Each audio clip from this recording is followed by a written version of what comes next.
makers of Mom, the safer deodorant, and Vitalis for well-groomed hair, bring you Duffy's Tavern, transcribed with our guest tonight, Bob Crosby, and starring Archie himself, Ed Gardner.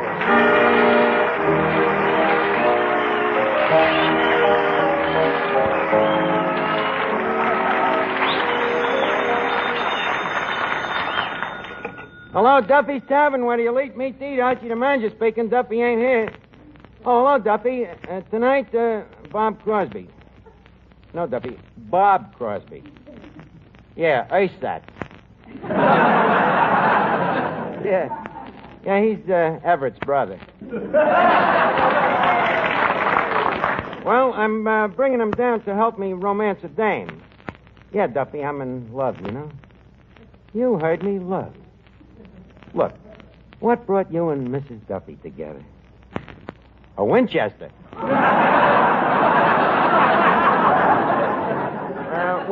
With Gwendolyn and me, it's real love, Duffy.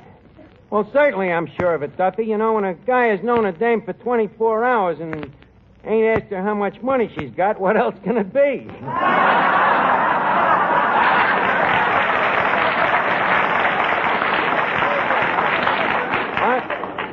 What? Look, now, it's no use trying to talk me out of it. I have been smitten, and I intend to stay smut. Okay. Some enchanted evening. You know, Eddie, that song haunts me. It haunts you, huh? Yeah. Well, sure, you just murdered it.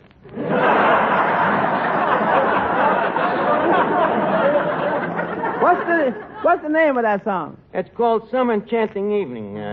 It's one of the hit tunes from that show I seen last night, that South Pacific, you know. It's my favorite song. Hey, ain't that the show with Mary Martin? Yes, it's Mary Martin and that Enzio Pinshead. Who? You heard me, Pinshead.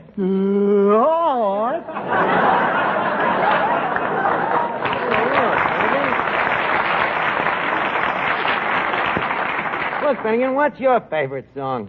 My favorite? The one my mother sang to me when I was a baby. How did it go? Rock-a-bye, baby, in the treetop. If the ball breaks, the baby will drop. That's the part that used to get me. Why? My mother sang it with gestures. Probably explains your weakness for music. Hello, boys. Oh, hello, Miss Duffy. My, you look charming tonight. I do? Well, now that you mention it, no. Archie, I hear you saw South Pacific last night. How much did the tickets cost for the South Pacific? $6.60 apiece. $6.60? Do the dames wear fans? No, Finnegan, in this show, the dames don't have no fans. No fans? Oh, boy. No wonder they can get $6.60. Well, it sure was worth it. What songs in that show? That Valley High thing. Valley High. Valley High. Stop the music. What do you mean, stop the music? Eddie, have you been around the unemployment offices recently? Sing, Dennis. Better. Valley High. You know, when Gwendolyn gets here, I'm going to sing that song over and over again. And then, when she's ready, I'll ask her to marry me. You going to sing that song over and over again? Yeah. I'll tell you what. Promise me you won't, and I'll marry you.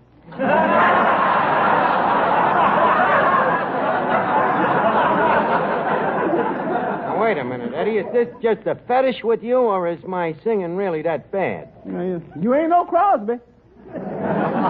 So what? Even the rest of the Crosbys ain't. Wait a minute. Crosby, you give me an idea. You know, Bob Crosby's coming down tonight. Maybe I can get him to sing the songs to her. Bob Crosby croon love songs to your girl? Well, sure. He'll put Gwendolyn in the mood for me. It's like in the movies, Eddie. You know, he'll sing the songs, but When it comes to the romance, I come along and dub myself in. Hey, Art, where did you meet this Gwendolyn? I met her the other night over at the library. You? In the library? Yeah, weird, ain't it? What was you doing in the library? It was raining outside.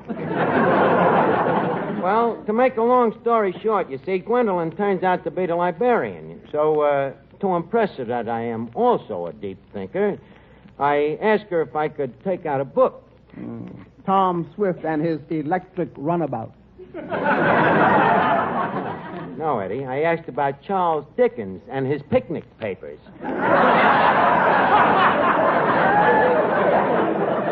So then we started talking about Longfellow, and Ethan Allen Poe. Who? Poe, Samuel Clemens. Well, after a few minutes of that kind of talk, naturally the poor kid was hopelessly in love with me. Art, is she a pretty dame? Well, the important thing is that she's intelligent and very well educated. Oh, a dog, huh?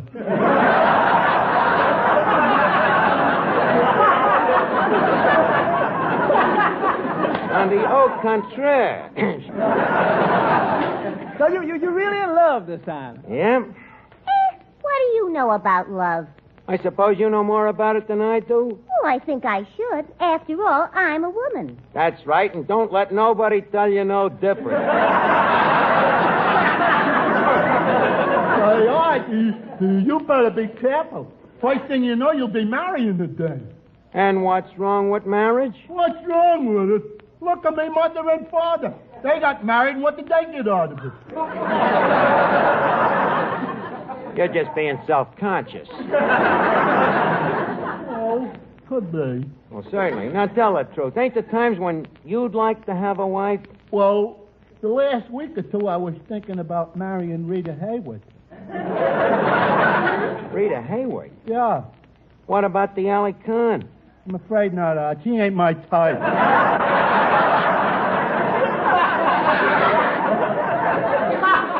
He'll probably be very sorry to hear that.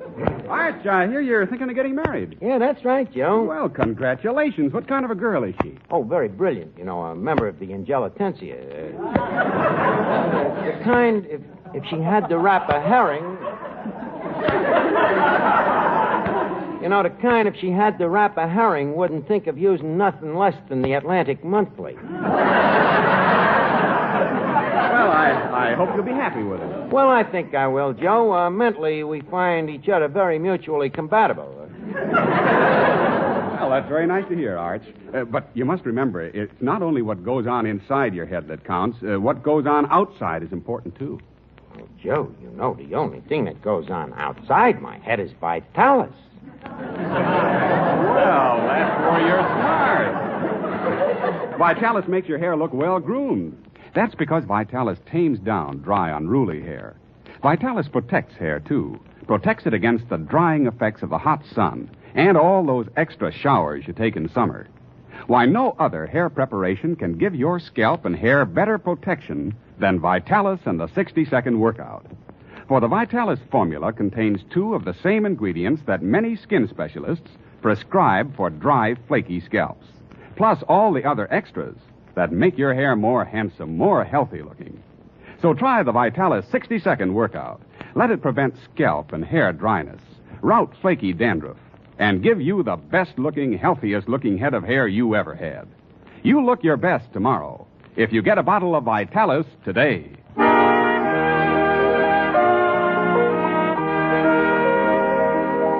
Eddie, I just can't wait for Gwendolyn to get here. Some enchanted evening. Miss Archie, a lady here to see you. Oh, look, quick, everybody. Start looking intelligent. Finnegan. Yeah. Face the wall. Well, Gwendolyn, it beseeches me great umbrage to have you honor us with your visitation. What was that you said? Nothing important. I was just bidding you adieu. Adieu. Thanks. Well, Well? Hey, ain't it the nuts being intelligent? Incidentally, I would like to foster you with the privilege of meeting some of my fellow colleagues. First, I would like to present Miss Duffy. How do you do? Charmed. Mr. Eddie Green. How do you do? Tom. Mr. Clifton Finnegan. How do you do? Vox Pop.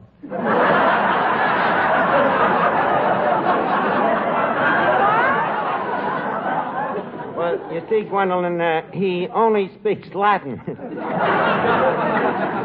But it's a dead language. Take a look. Wait a minute. Archie, wasn't he with you in the library the other day? Not me, sister. I got an umbrella. He's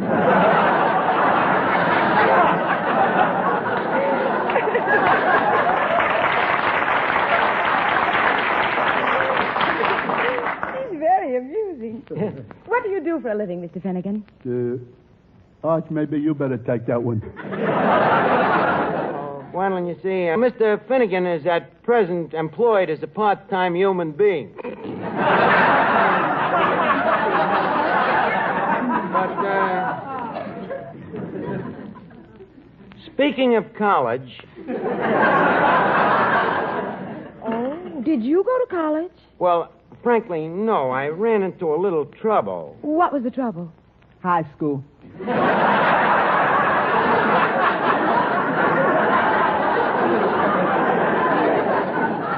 No, you see, the trouble was that Dad wanted me to go to Princeton and Pater wanted me to go to Harvard.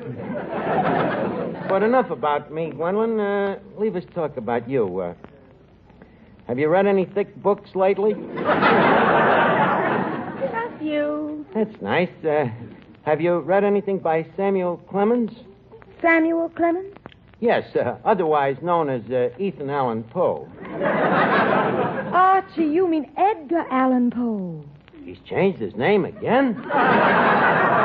Well, whoever he is, have you read him lately?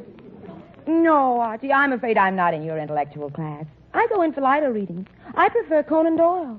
Yeah. Well, I think Cone's all right, but Doyle is a little passé. But enough of this highbrow talk, Gwendolyn. What do you say we go lowbrow? Lowbrow? Yeah. Leave us get married. Married? Why not? After all, I'm a man and you're a librarian. Just think, we could go through life together dangling Greek participles. What do you say? Well, Archie, you see, I've dedicated my life to the wooing of the muses. Does that mean I'm in or out? It means you're out.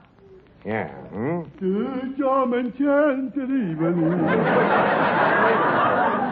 Look, Gwendolyn, why don't you go over and sit in the corner with Finnegan for a while? That might be fun. Do you mind, Mr. Finnegan? Well, it's okay if you don't try no funny stuff. Finnegan, I assure you that Gwendolyn's intentions is purely platonic. Just a minute. What's this platonic?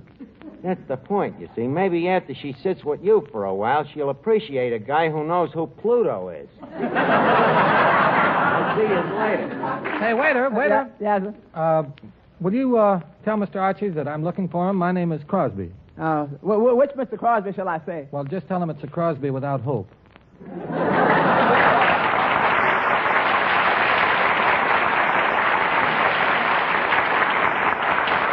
Bob Crosby, glad to welcome you to the tavern. How did you happen to know about this place? Well, Bing recommended it to me. Oh, Bing recommended it, huh? Yep, and me, his own brother. Well, tell me, how long have you been in town? Oh, a couple of days. Yeah, did you see South Pacific yet?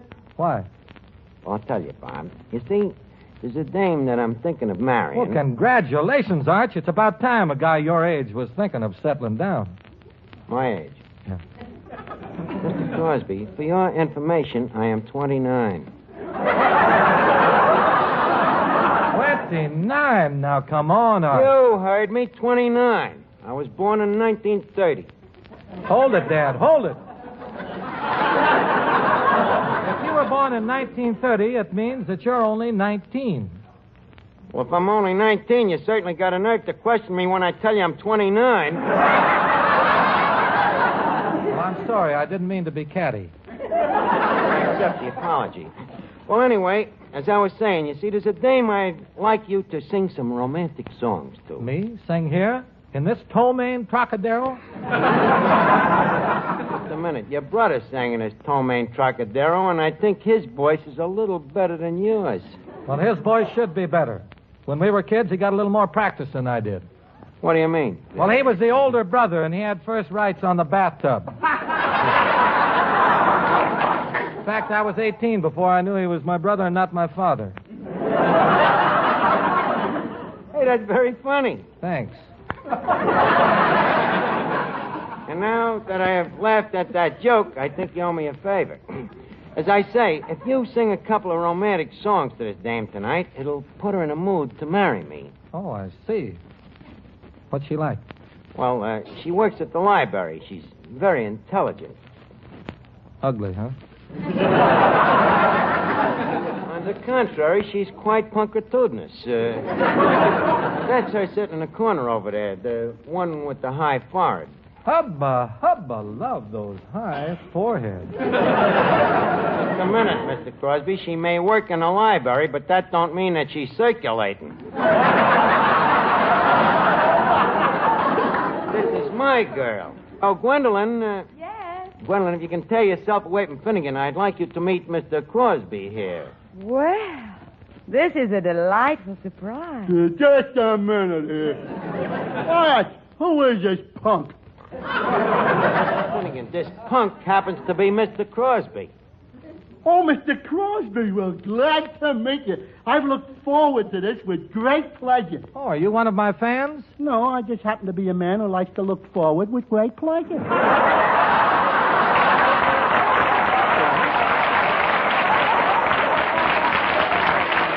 Finnegan, put out of this, will you?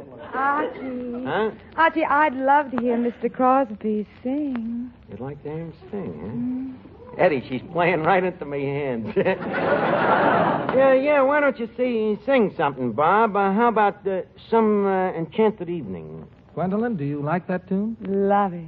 Arch, I'm always glad to do an old pal a favor. Oh, thanks, Bob. Matty, some enchanting... Is it Enchanted? Well, you know the thing from South Pacific.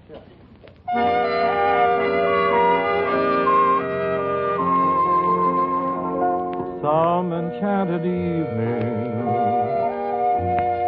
you may see a stranger.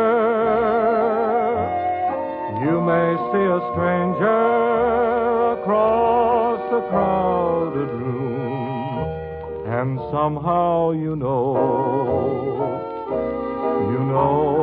even then, that somewhere you'll see her again and again. Gwendolyn, this music, don't it make your embers burn for me? Archie, please. Who can explain it? Who can tell you why? Fools give you reasons, wise men never try. Some enchanted evening, when you find your true love, when you feel her call you across a crowded room. Gwendolyn. Will you shut up? Then fly to her side and make her your own. For all through your life you may dream all alone.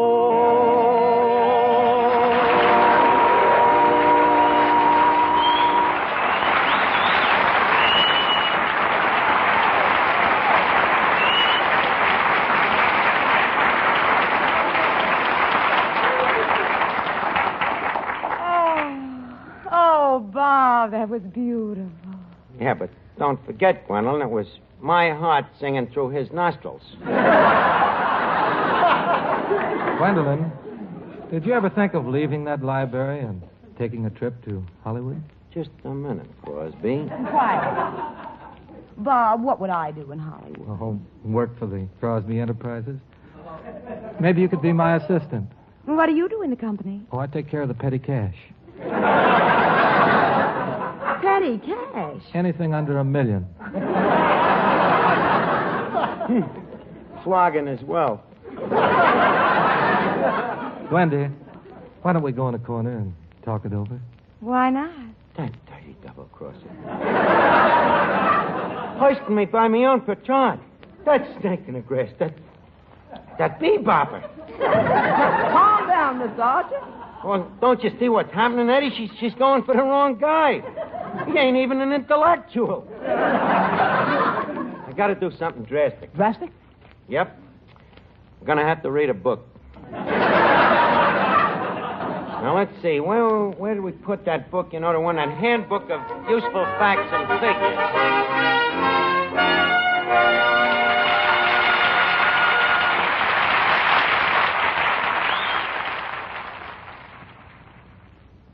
Have you got a 3-cent stamp handy? Well, look, that's all you need to get a generous sample package of Mum. M-U-M. Mum, the underarm deodorant. No matter what other deodorant you've been using, I think you'll discover Mum is the better way to safeguard your freshness and charm. Just send your name and address and that 3-cent stamp to cover mailing costs to Mum, Box 888, General Post Office, New York 1, New York. You'll really like Mum because it's different. It has a unique cream formula that protects freshness all day, all evening. And because it contains no harsh or irritating ingredients, Mum is safer for skin, for clothes, and most important, for your personal charm. So use this easy, inexpensive way to get your package of Mum. Just send a 3-cent stamp to Mum, M-U-M, Box 888, General Post Office, New York 1, New York. Do it tonight because this offer is limited. Remember, when you want to be sure you're nice to be near, use Mum.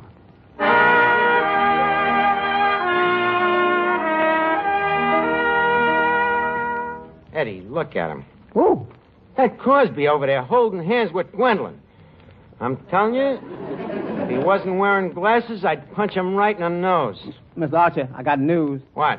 He ain't wearing glasses. Just another one of his underhanded tricks. Well,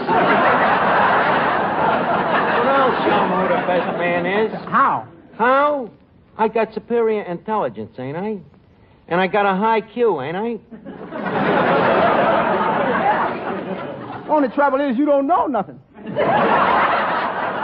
Well, I will as soon as I memorize a couple of more facts from this handbook of knowledge here. Now, let's see. Postal regulations, presidents of the United States, poisonous snakes. Look, Arch, old pal. How opportune. Look, don't give me that old pal stuff and lay off my dame. All right, stop worrying, will you?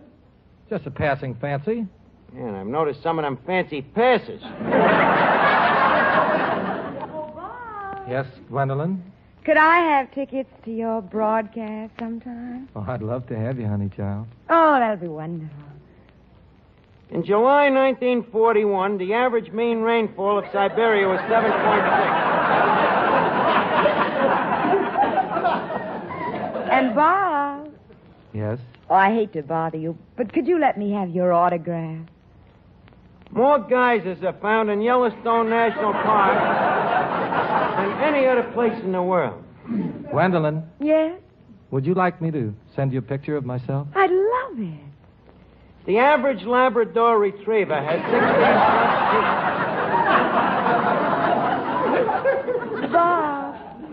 Bob, do you know any other songs from South Pacific? Yes, and I'd love to sing another one for you right now, honey. The life expectancy of the average crooner is 32 years.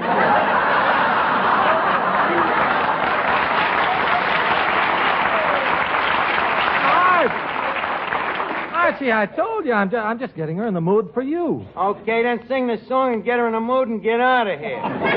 Okay. Pardon me, folks. Do you mind if I listen? Not at all, Finnegan. Here, you sit right down here next to me. Thanks. Valley High may call you, and Any night, any day, in your heart you'll hear it call you. Come away, come away. Valley High will whisper. Ain't you beginning to feel anything? Oh, yeah. Hey, it's working. Here am I, your special island. Come to me, come to me. Gwendolyn, that rhythm, don't it drive you berserk with passion? Your own special host, your own special dream.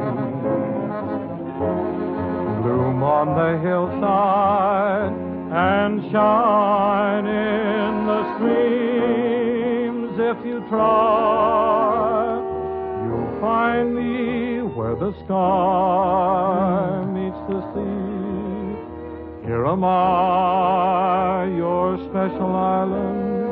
Come to me, come to me. Valley High, Valley High, Valley High.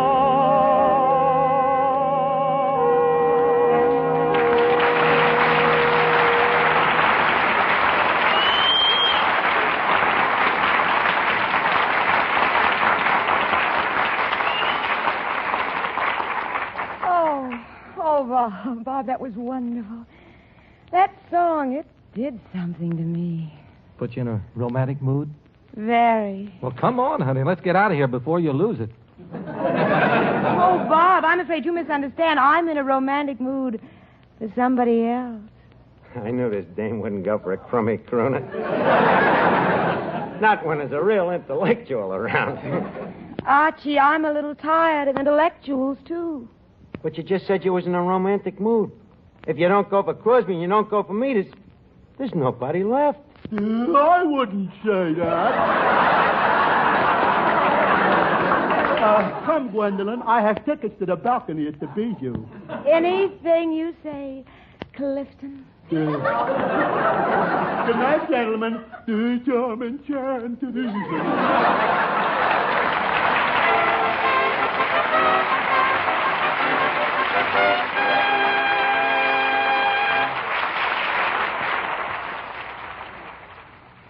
Mister, we're sure of it.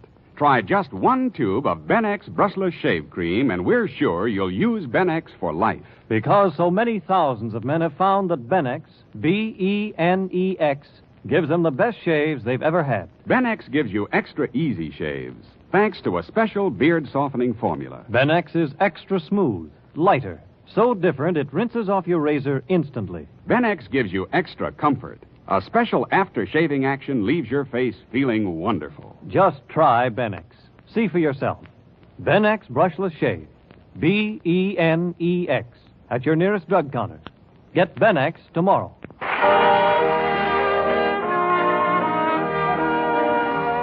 It's time now to leave Duffy's Tavern for this evening, but let's meet here again at the same time next Wednesday. Duffy's Tavern Transcribed is brought to you by Mum, the safer deodorant, and Vitalis for well-groomed hair. Bob Crosby appeared by permission of Franco-American's Club 15. Each Wednesday, Bristol Myers bring you Duffy's Tavern and Mr. District Attorney, which follows immediately over most of these stations. This is NBC, the National Broadcasting Company.